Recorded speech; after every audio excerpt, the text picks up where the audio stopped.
Sometimes the quietest cry for help is the one that never reaches another human ear. Snow drifted gently across the limestone streets of Kingston, Ontario, softening the evening traffic beneath a pale December sky, while warm lights shimmered across the dark waters of Lake Ontario. Officer Daniel Brooks guided his patrol vehicle into the small parking area outside Hawthorne House, a popular waterfront restaurant he often visited near the end of long shifts. It was never about the food alone. After hours spent answering calls, writing reports, and meeting people on the worst days of their lives, the familiar scent of fresh bread and roasted coffee reminded him that ordinary life still existed somewhere beyond police radios.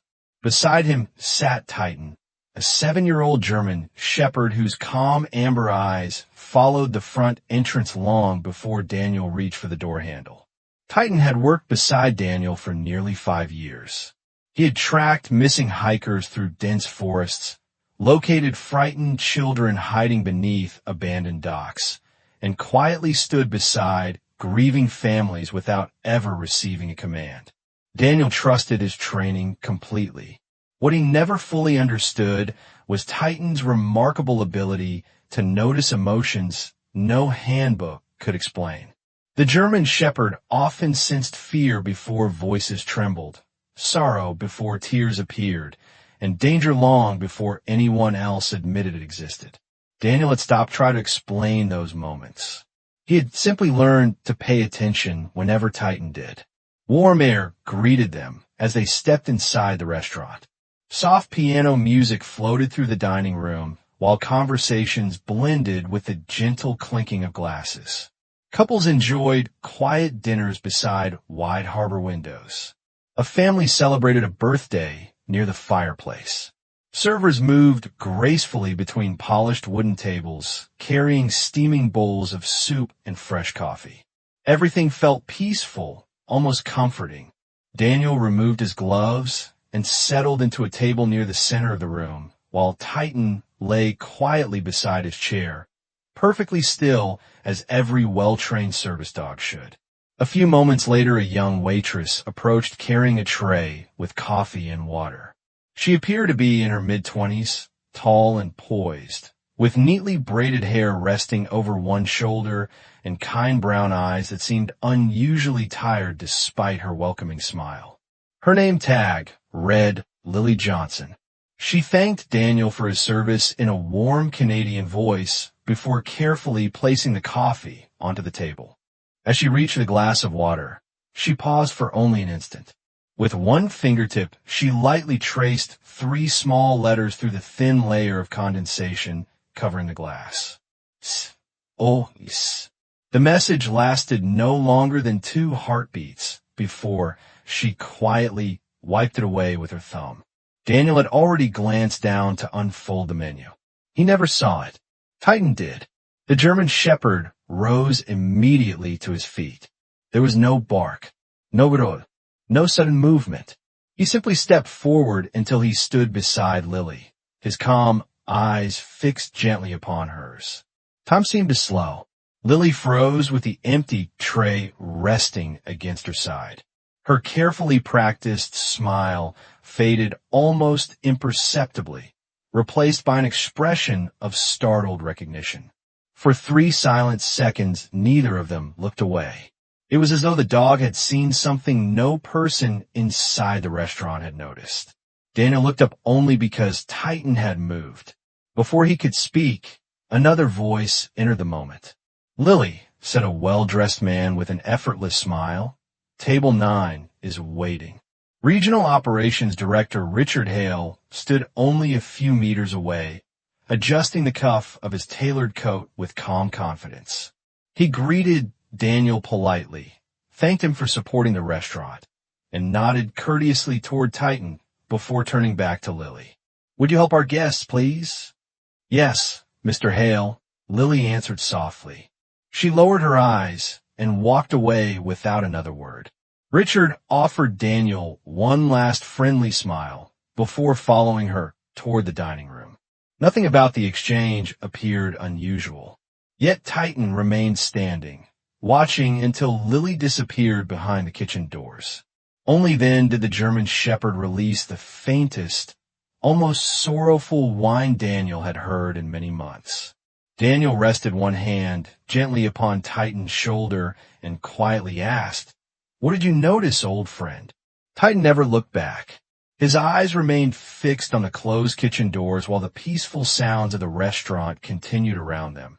And for reasons Daniel could not yet explain, the warmth inside Hawthorne House no longer felt quite as comforting as it had only moments before. Daniel finished his coffee without tasting it. Throughout the remainder of the evening, Titan never fully relaxed again. The German Shepherd obeyed every command as flawlessly as always, yet every few minutes his ears turned toward the kitchen doors. Before settling once more, Daniel had learned long ago that there was a difference between curiosity and concern. Titan was concerned. As they stepped back into the cold December air, Daniel glanced over his shoulder toward the warmly lit restaurant. Through the second-floor windows, he noticed a single office light still burning long after most of the dining room had begun emptying. Titan followed the same window until Daniel opened the patrol vehicle door. "You were trying to tell me something," Daniel murmured. "I just do not know what it is yet." The following afternoon, after completing his regular patrol, Daniel returned to Hawthorne House shortly before the lunch rush. He wore no expression of suspicion, carried no notebook, and asked no official questions.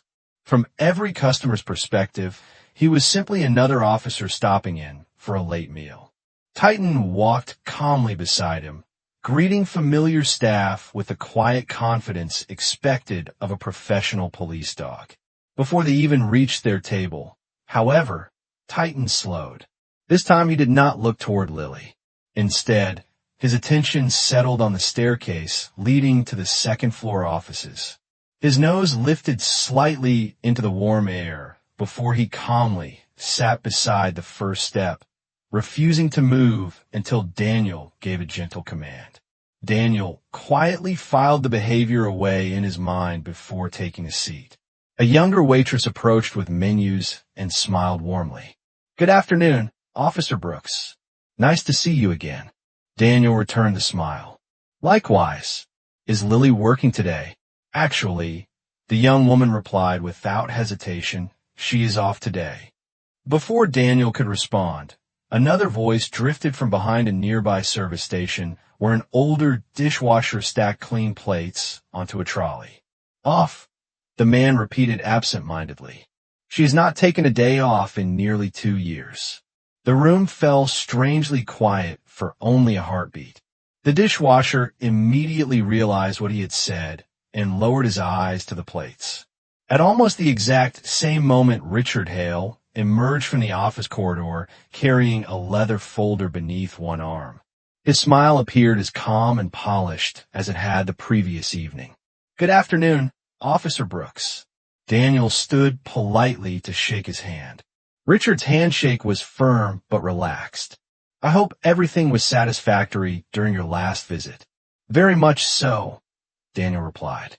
"I was just asking about Lily." Richard nodded with effortless composure. "She is helping upstairs today. She worked in our accounting department years ago before deciding she preferred working with people rather than spreadsheets. Every now and then we still borrow her experience for small administrative tasks." The explanation sounded perfectly reasonable, perhaps a little too reasonable.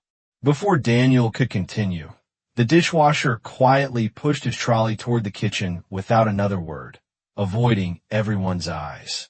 Richard noticed the movement, but never acknowledged it. Instead, he smiled warmly.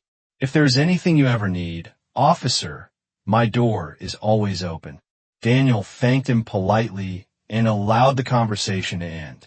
A few minutes later, Lily appeared briefly at the top of the staircase, carrying a slim stack of folders against her chest. She looked down into the dining room for only an instant. When her eyes met Daniel's, she offered the smallest polite smile before disappearing back into the office corridor. Titan watched every step she took. As Daniel reached for his coffee, the German Shepherd quietly stood once more and faced the staircase instead of the dining room. There was no tension in his body, only unwavering attention, as though the answers they were searching for had never been hiding inside the restaurant at all, but somewhere above it. Near the entrance, an elderly maintenance worker quietly replaced a burned-out light bulb before gathering his toolbox and moving silently down the hallway. Most customers never noticed him. Titan did. The German Shepherd watched the old man for a brief moment before returning his gaze to the second floor, and Daniel suddenly realized that his partner was no longer following one mystery. He was following two. Daniel left the restaurant with far more questions than answers. During the drive back to the station, Titan rested quietly behind the front seats. Yet every time they stopped at a traffic light, the German Shepherd calmly lifted his head, as though replaying everything he had seen inside Hawthorne House. Daniel found himself doing the same. Lily had supposedly chosen to leave accounting for restaurant work, yet she still spent hours upstairs handling administrative files. The dishwasher had accidentally contradicted the official explanation before falling silent. Richard Hale had answered every question with remarkable confidence, but none of his answers had actually explained why Lily's life seemed to have changed so completely after Michael Bennett's death. Experience had taught Daniel that lies often sounded convincing because they had been rehearsed. Truth usually arrived with hesitation. The following morning, Daniel requested access only to publicly available records. There was no criminal investigation, no warrant, and no authority to examine confidential company information. He simply wanted to understand the history that anyone could legally see. At the Kingston Public Library, he settled beside a large window overlooking the snowy streets, while Titan lay patiently beneath the reading table, occasionally accepting gentle smiles from children walking past with their parents. Daniel searched local newspaper archives, business journals, corporate press releases, charity newsletters, and archived internet pages preserved through public records. After nearly an hour, one photograph caught his attention. It showed employees from the company that owned Hawthorne House presenting a charitable donation to Kingston Health Sciences Center. Standing beside the oversized check was a younger Lily Johnson wearing a Navy business suit instead of a waitress uniform. She stood confidently beside the company's chief financial officer, Michael Bennett, both smiling naturally into the camera. The caption identified her as junior accounting assistant. Daniel quietly printed the article before continuing his search. A second newspaper, published only 3 weeks later, reported Michael Bennett's sudden death following a single vehicle collision during severe winter weather along Highway 401. The article described him as a respected financial executive whose unexpected passing would lead to an internal restructuring of the accounting division. Daniel continued searching month by month. Several accounting employees accepted transfers. Others quietly resigned. Then Lily's name disappeared completely. There was no announcement explaining her departure from accounting. No promotion, no transfer, no resignation. Nearly a month later, however, a community newsletter covering Hawthorne House's reopening after renovations included a group photograph of the restaurant staff. Lily stood among the servers wearing an apron and name tag. It was as though she had stepped out of one profession and into another without anyone ever asking why. Daniel folded the printed articles into a neat folder before returning to the restaurant later that afternoon. Snow had begun falling again, covering parked cars with a thin white blanket. As they approached the side entrance, Titan slowed beneath a ventilation outlet located directly below the second-floor offices. The German Shepherd lifted his nose into the cold air and remained perfectly still. Daniel paused beside him. At first he smelled nothing except fresh snow and roasted coffee drifting from the kitchen. Then another faint odor emerged beneath the warmth of the building. burnt paper, heated printer toner, machine oil. It was subtle enough that most people would never notice it. Yet once detected, it became impossible to ignore. Restaurants did not normally smell like overheated office equipment. Before Daniel could consider the thought any further, the rear service door opened. The elderly maintenance worker stepped outside, carrying a snow shovel across one shoulder. He nodded politely toward Daniel without speaking before beginning to clear the loading area. Titan watched the old man for a brief moment. The maintenance worker looked back at Titan and offered the smallest, almost invisible smile before returning to his work. Then Titan turned immediately back toward the office vent above them, refusing to move. Daniel followed the dog's gaze to the second-floor windows where Richard Hale briefly appeared behind the glass, speaking on a telephone while looking down into the parking area. A second later, the blinds quietly closed, hiding the office from view once again. But Titan continued staring upward, as though somewhere beyond those ordinary windows another piece of the truth had just taken its first careful breath. Daniel did not approach the second-floor office that afternoon.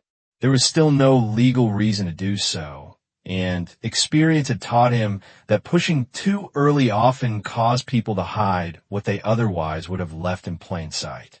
Instead, he simply thanked the maintenance worker with a polite nod and walked away beside Titan, allowing the questions to mature instead of forcing the answers. Over the next several days, his routine hardly changed. He completed his patrol shifts, answered ordinary calls, and stopped by Hawthorne House once every afternoon as nothing more than another familiar customer. The restaurant staff gradually became comfortable with his presence. Richard Hale always greeted him with the same polished professionalism.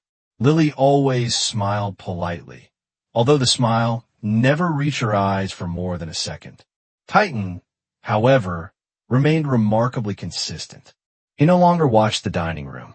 Every visit, his attention drifted first toward the staircase leading upstairs, then toward the office ventilation above the rear wall, as though an invisible thread connected both places. Daniel quietly trusted that pattern more than he trusted coincidence.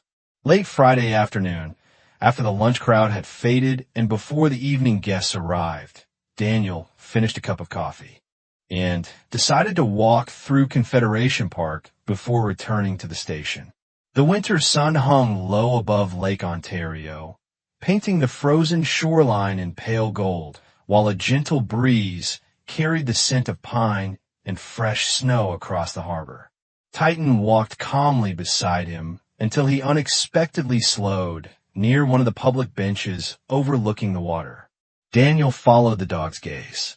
Lily sat alone, holding a paper cup with both hands. The tea inside had long since stopped steaming.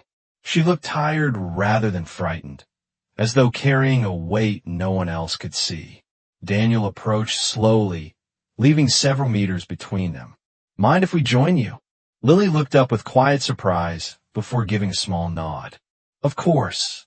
Daniel sat at the opposite end of the bench, careful not to crowd her.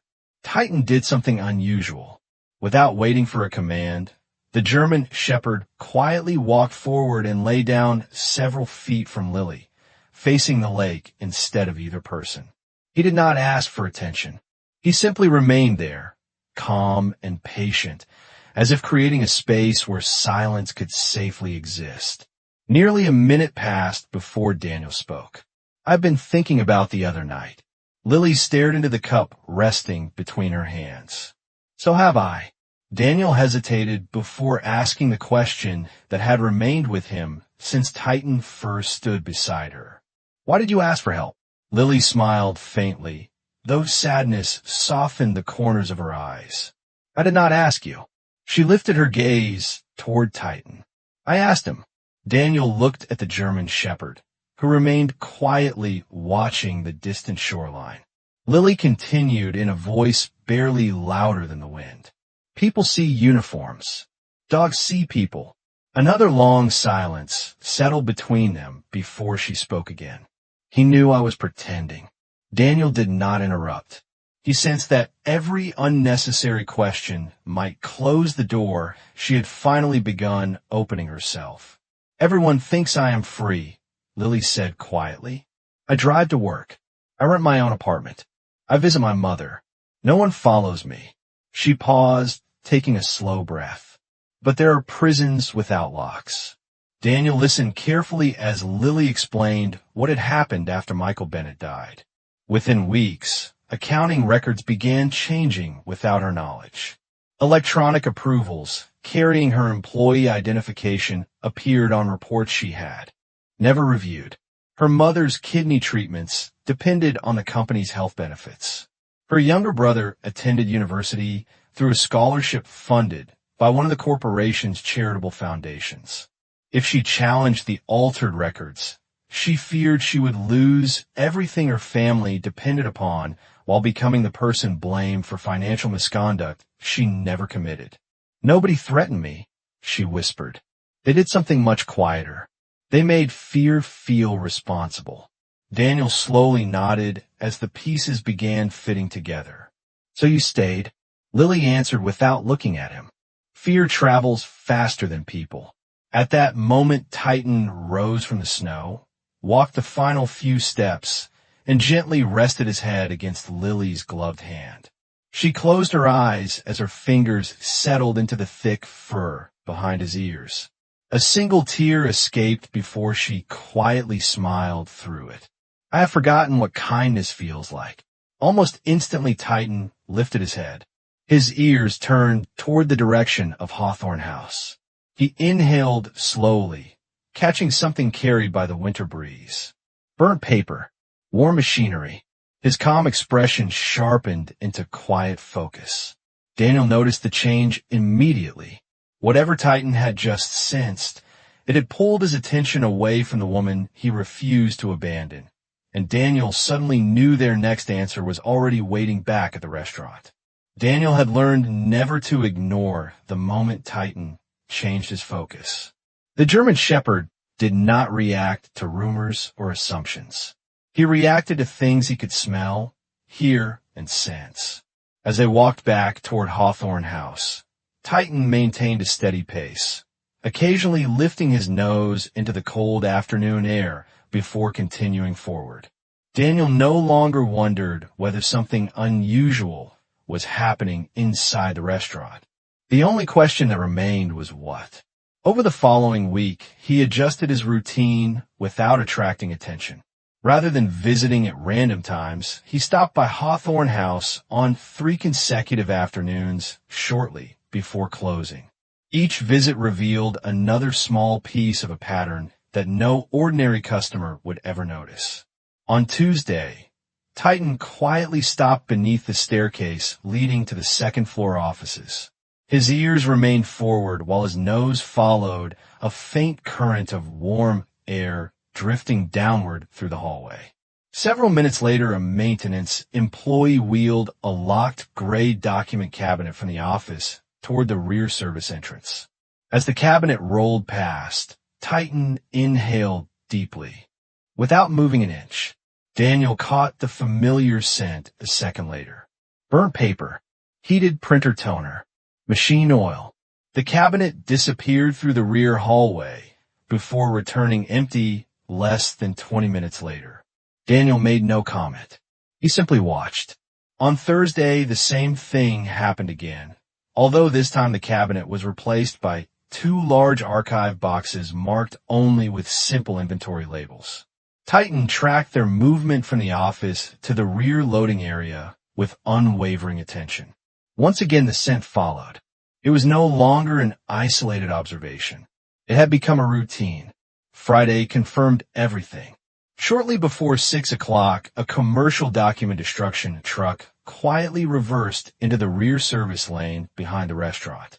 Its plain white exterior carried the logo of a secure records disposal company rather than a food supplier.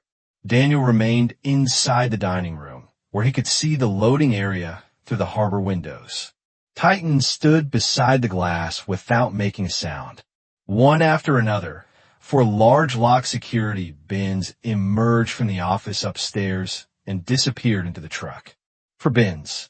Every Friday. From a restaurant whose dining room contained little more than reservation books, payroll records, and supply invoices. The numbers simply did not make sense. Back at the station, Daniel decided to rely on evidence rather than instinct. Using publicly available municipal procurement records and commercial service filings, he contacted the waste management contractor responsible for licensed confidential document disposal.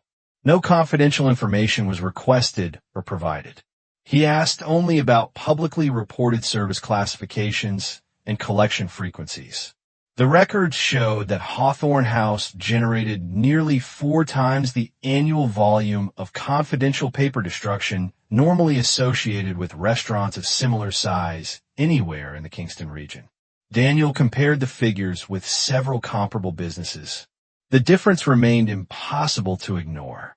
Someone inside that building was processing an extraordinary quantity of paperwork. Late that afternoon, Daniel returned once more, this time parking near the rear service lane instead of the front entrance. Titan stepped from the patrol vehicle and calmly walked toward the loading area before stopping beside the elderly maintenance worker, Samuel Harris, who was quietly spreading salt across the icy pavement. Samuel looked down at the German shepherd with gentle eyes. Titan did not seek affection or attention. He simply sat beside the old man, as though greeting someone familiar. Samuel smiled almost imperceptibly before raising his eyes toward Daniel. Neither of them spoke. A few moments later, Richard Hale exited through the rear office door, carrying a leather briefcase. He noticed Daniel immediately and walked over with the same effortless courtesy he always displayed.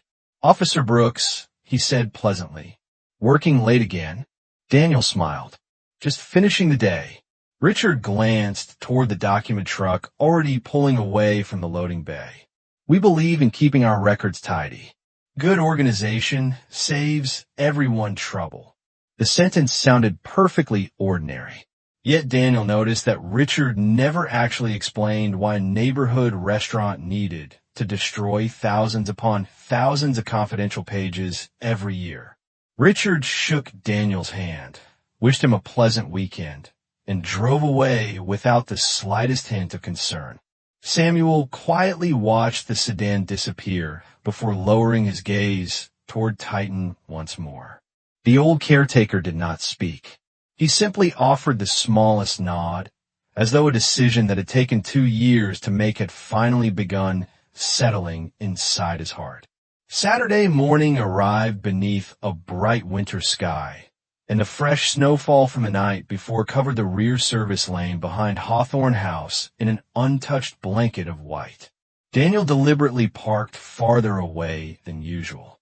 He had no warrant, no investigation, and no intention of placing unnecessary pressure on anyone inside the restaurant.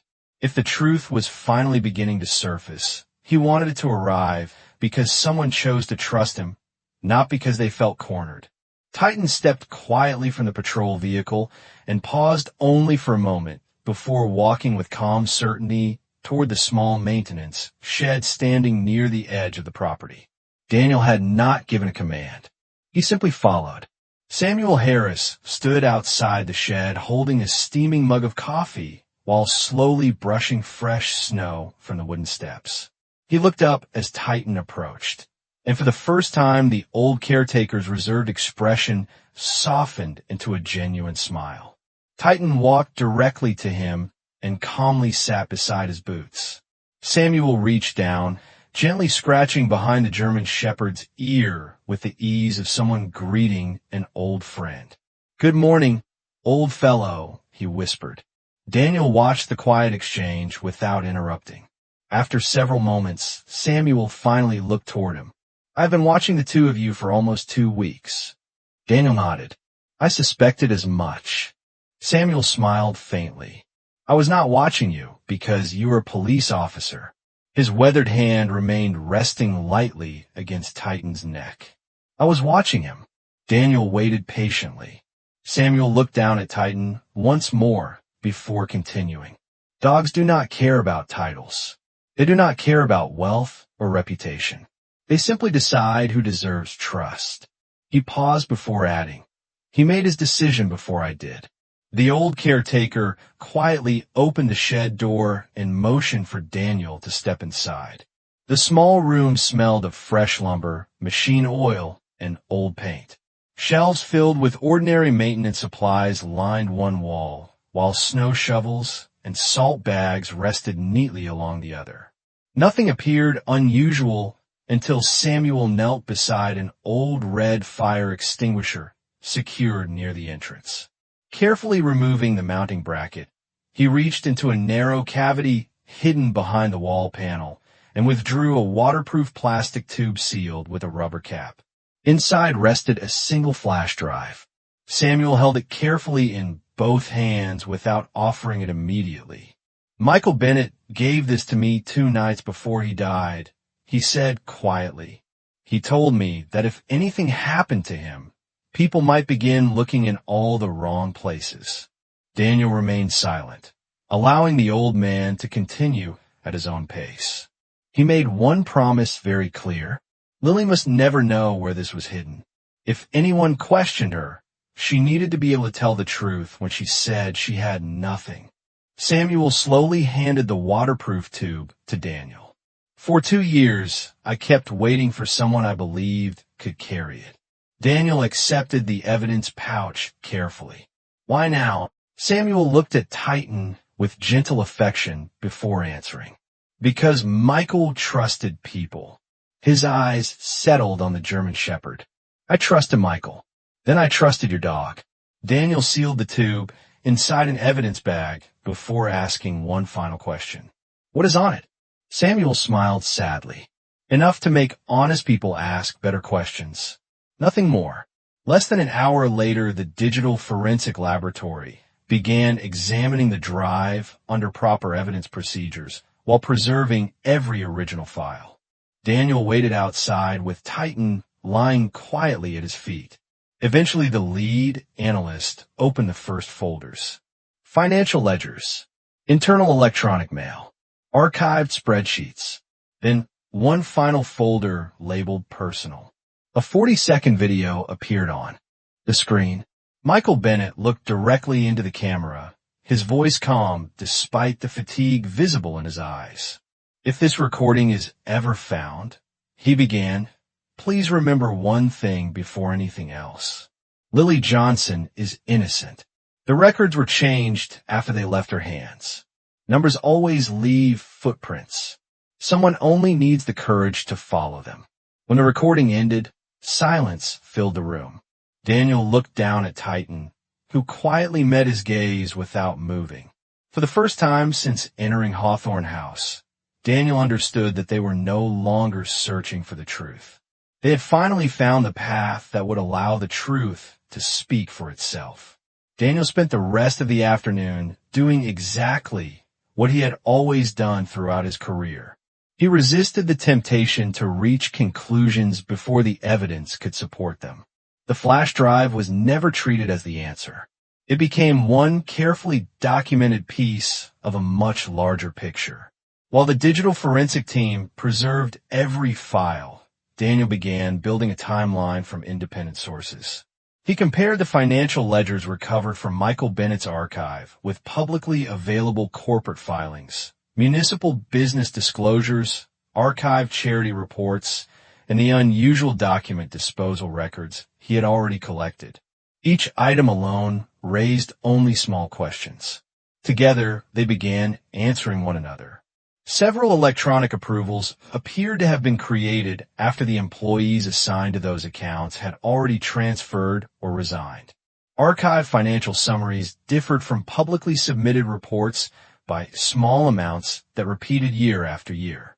Most importantly, Lily's employee identification appeared on documents whose digital timestamps placed the alterations well after the files had originally left her department. Nothing proved guilt by itself, but everything pointed toward deliberate manipulation. The Financial Crimes Unit reviewed Daniel's findings over the next 2 days. Independent analysts verified that the discrepancies warranted a formal criminal investigation. Michael Bennett's 40-second recording, Lily's statement, the forensic examination of the electronic files, the public financial records, and the unusually high volume of confidential paper destruction now formed a consistent pattern rather than a collection of coincidences. Late Monday afternoon, a senior investigator looked across the conference table and quietly said, "I believe we have reasonable grounds." Daniel nodded without celebrating. A search warrant was only permission to ask better questions. It was never proof. The judicial application was prepared that evening and submitted. The following morning, while the legal process continued, Daniel returned to ordinary patrol duties. He deliberately stayed away from Hawthorne House, unwilling to alert anyone that circumstances had changed. Titan appeared calmer than he had in days. Yet every time they drove anywhere near the waterfront, the German shepherd quietly lifted his head toward the restaurant before settling back down again. Early Wednesday afternoon, the warrant received judicial approval. Before the operational briefing even began, Daniel noticed something unexpected. Richard Hale entered the corporate office building nearly an hour earlier than usual. Through routine surveillance conducted as part of the investigation, officers observed several senior administrative employees arriving one after another carrying archive boxes into the second-floor records room. No laws were broken. No one ran. No one appeared panicked. Everything looked completely ordinary. That calmness unsettled Daniel more than panic would have. Late in the afternoon, another investigator monitoring the building quietly reported, "The shredders have been running almost continuously for the past 3 hours." Daniel immediately remembered the burnt paper Titan had smelled beneath the office vent week after week. He looked down at his partner. Titan had already raised his head before anyone else spoke. The German shepherd's ears turned toward the briefing room door as though listening to something only he could sense. Daniel clipped the lead on a Titan's harness. "Tomorrow morning," he said softly, "we make sure nothing else disappears." The following morning, officers assembled several blocks away before sunrise. There were no flashing lights, no loud commands, and no unnecessary display of authority. Investigators reviewed their responsibilities one final time, while digital evidence specialists prepared secure storage containers for computers and financial records. Daniel fastened Titan's working harness and checked it carefully. The German shepherd stood quietly beside him, focused but completely relaxed. As the convoy prepared to move, Daniel glanced once toward the pale winter sky, where light snow had begun drifting over Kingston once again. Inside Hawthorne House, Richard Hale calmly straightened his tie before addressing the accounting staff gathered upstairs. His voice remained polite, measured, and almost reassuring. "We should clear the archived storage today," he said. "There is no reason to keep unnecessary paper occupying valuable space." No one questioned the instruction. Industrial shredders were switched on once again. Motors began humming steadily behind the closed records room door as another stack of old files disappeared into the machines. Several kilometers away, Titan suddenly stopped walking toward the patrol vehicle. He lifted his nose into the cold morning air and remained perfectly still. Daniel watched his partner for a long moment. The familiar scent was not there yet, but something else had changed. Titan's quiet confidence had become intense concentration. The same expression Daniel had seen only moments before finding lost children or frightened survivors. Without understanding why, Daniel felt the unmistakable certainty that time had just become far more important than anyone inside Hawthorne House realized. The convoy reached Hawthorne House just after 8 o'clock as the first light of morning settled across Kingston Harbor. Snow continued falling in slow, quiet flakes while the restaurant prepared to open for breakfast service. Daniel stepped from a vehicle carrying a copy of the judicial warrant inside a sealed document folder. Titan walked calmly beside him, every movement steady and disciplined. There was no urgency in the officer's pace. Every member of the Financial Crimes Unit understood that preserving evidence required patience far more often than speed. Richard Hale greeted the investigators with the same composed smile he had worn since the beginning. "Good morning, Officer Brooks," he said pleasantly. "How may we assist you today?" Daniel handed him the warrant. Richard read the first page carefully before looking up with complete professionalism. "Of course, we will cooperate fully." There was no argument, no raised voice, no attempt to delay the search. Employees were politely instructed to remain available while investigators documented the offices, computer systems, filing cabinets, and archive rooms. Daniel quietly admired Richard's composure. It was almost perfect. Almost. As officers moved upstairs, Titan suddenly slowed outside the records room. The German shepherd lifted his head toward the closed door.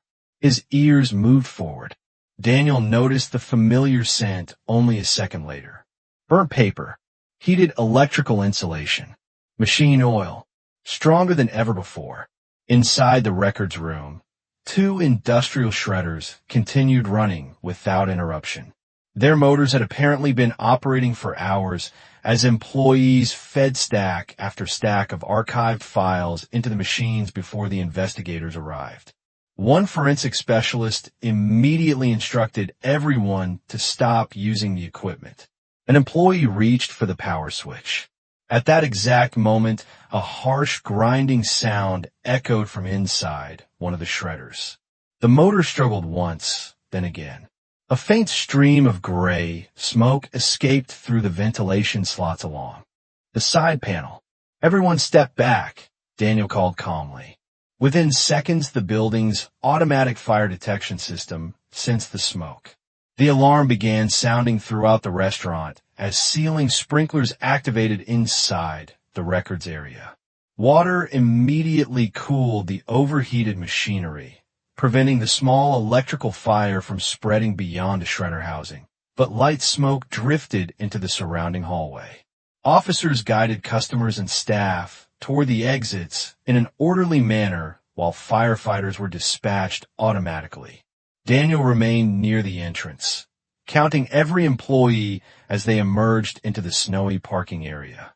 Richard Hale stepped outside, still remarkably composed despite the disruption.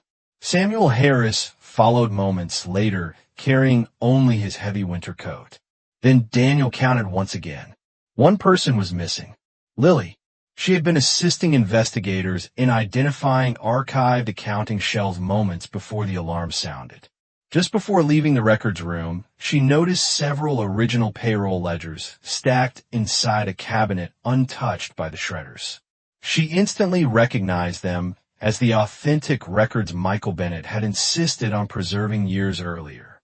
Those ledgers contained the original payroll approvals for dozens of employees whose names had later appeared on altered financial documents.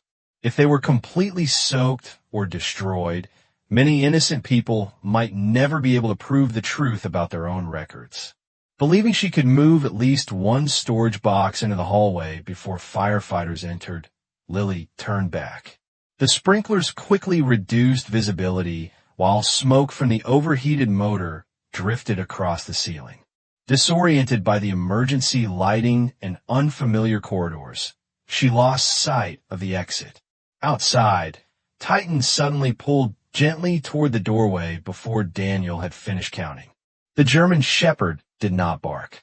He simply looked directly into Daniel's eyes. Daniel unclipped the lead with one quiet command. "Find Lily."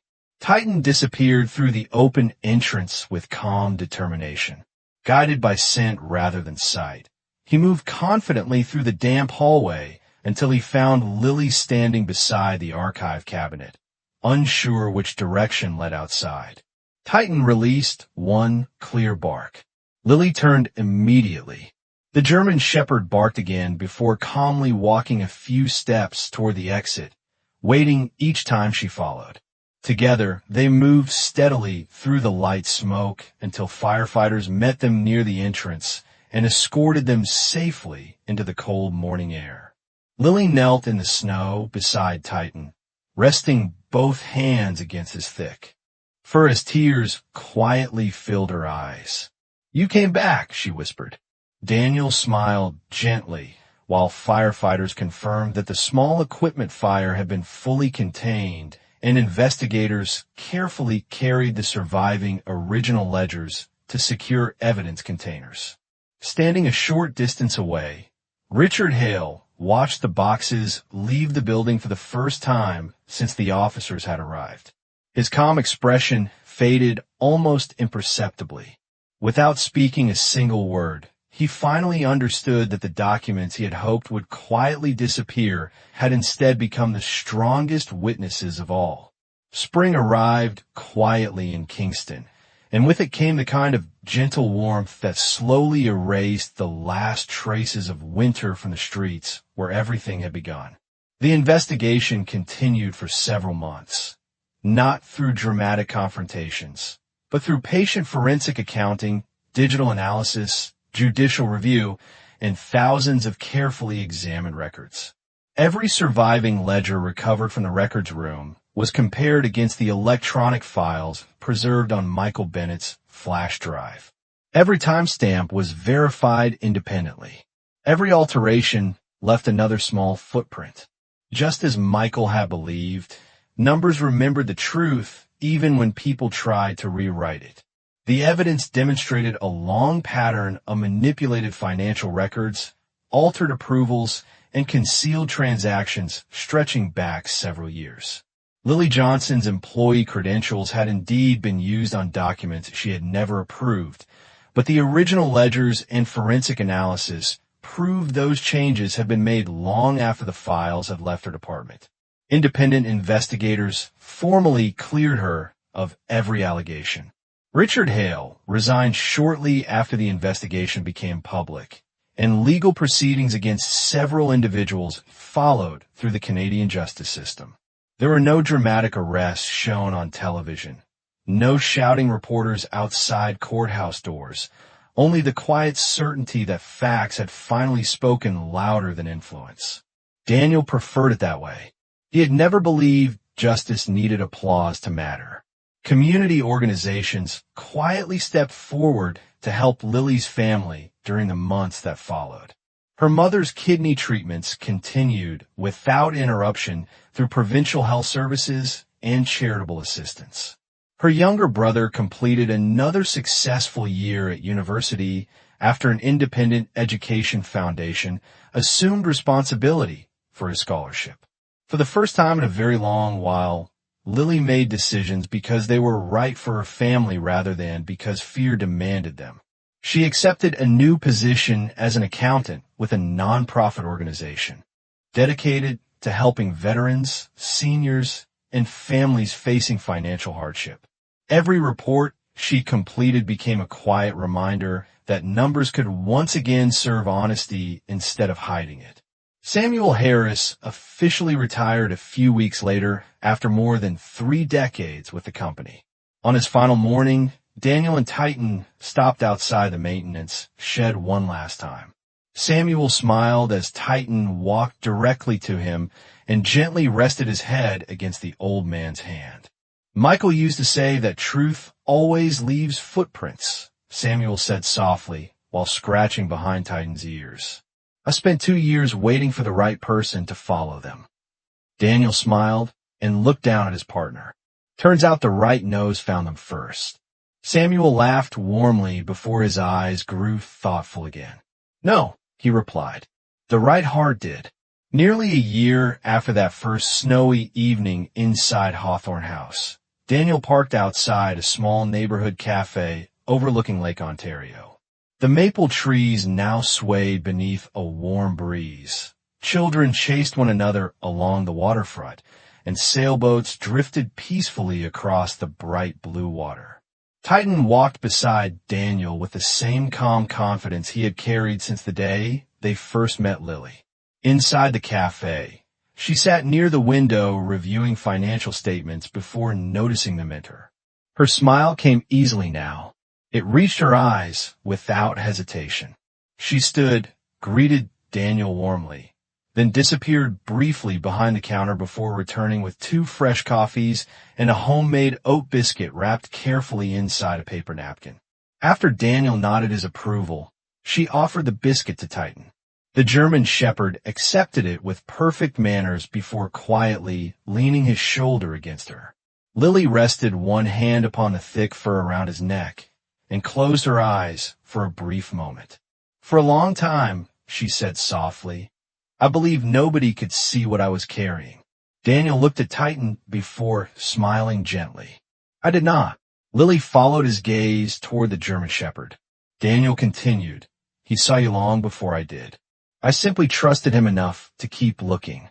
Lily nodded slowly as tears of gratitude shimmered in her eyes, though this time they carried no fear, only peace. Outside, the afternoon sunlight danced across the calm waters of the harbor, while a gentle breeze carried the scent of fresh coffee and blooming trees through the open cafe windows. Some heroes wear uniforms. Some carry badges. And sometimes the one who changes a life forever asks for nothing more than a quiet walk beside the people who need hope the most. Because sometimes courage does not arrive with sirens. Sometimes it arrives on 4 faithful paws, notices the pain hidden behind a practiced smile, and simply refuses to look away.